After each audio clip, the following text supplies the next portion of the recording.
बहुत समय पहले की बात है। क्षीर सागर में स्थित भगवान विष्णु के दिव्य धाम बैकुंठ में शांति, प्रेम और आनंद का वास था। वहाँ किसी प्रकार का दुख, क्रोध या अहंकार नहीं था। बैकुंठ के मुख्य द्वार पर भगवान विष्णु के दो प्रिय द्वारपाल रहते थे, जय और विजय।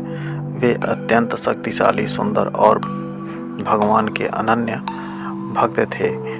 एक दिन ब्रह्मा जी के 4 मानस पुत्र सनक, सनंदन, सनातन और सनत कुमार, जिन्हें सनक आदि ऋषि कहा जाता है, भगवान विष्णु के दर्शन के लिए बैकुंठ पहुँचे। ये चारों बालक के रूप में थे, परंतु ज्ञान और तपस्या में महान थे। उन्होंने द्वार पर पहुंचकर विनम्रता से कहा, हम भगवान नारायण के दर्शन करना चाहते हैं। जय और विजय ने उन्हें देखा और उनके बाल रूप को देखकर हंसने लगे।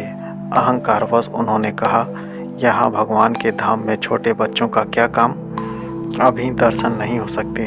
इतना ही नहीं, उन्होंने ब्रह्मा कुमारों का उपहास भी किया। बैकुंठ जैसे पवित्र स्थान पर अहंकार और अपमान का यह व्यवहार उचित नहीं था। ब्रह्म कुमारों को यह देखकर अत्यंत दुख और क्रोध हुआ। उन्होंने कहा, जो भगवान के द्वारपाल होकर भी अहंकार में डूबे हैं, वे बैकुंठ में रहने योग्य नहीं। तुम दोनों 3 जन्मों तक राक्षस योनि में जन्म लोगे। यह सुनकर जय और विजय का अहंकार टूट गया। वे कांप उठे और तुरंत ब्रह्म कुमारों के चरणों में गिर पड़े। भगवान विष्णु प्रकट हुए। उन्होंने कहा, हे ऋषियों, आपका यह श्राप सत्य होगा, परंतु जय और विजय मेरे भक्त हैं। वे 3 जन्मों में मेरे शत्रु बनकर मेरे हाथों मृत्यु प्राप्त करेंगे और पुनः बैकुंठ लोक लौट आएंगे। यह सुनकर जय और विजय को संतोष हुआ, क्योंकि भगवान की कृपा बनी रही। पहला जन्म हिरण्याक्ष और हिरण्यकश्यप अहंकार, अत्याचार और देवद्रोह की प्रतीक भगवान ने अवतार लेकर उनका अंत किया। दूसरा जन्म रावण और कुंभकर्ण के रूप में हुआ।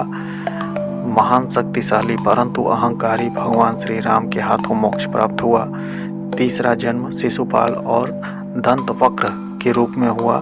निरंतर भगवान का विरोध, भगवान श्री कृष्ण के द्वारा उनका उद्धार किया गया।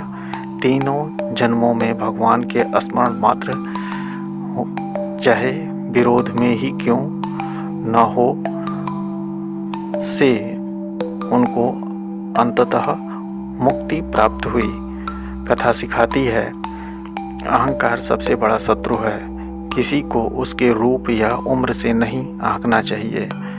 सनकादि बालक दिखते थे, परंतु महान ज्ञानी थे।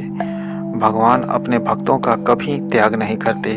श्राप के बाद भी उन्होंने मुक्ति का मार्ग दिया। ईश्वर का स्मरण चाहे किसी भी भाव से हो, अंततः कल्याण करता है।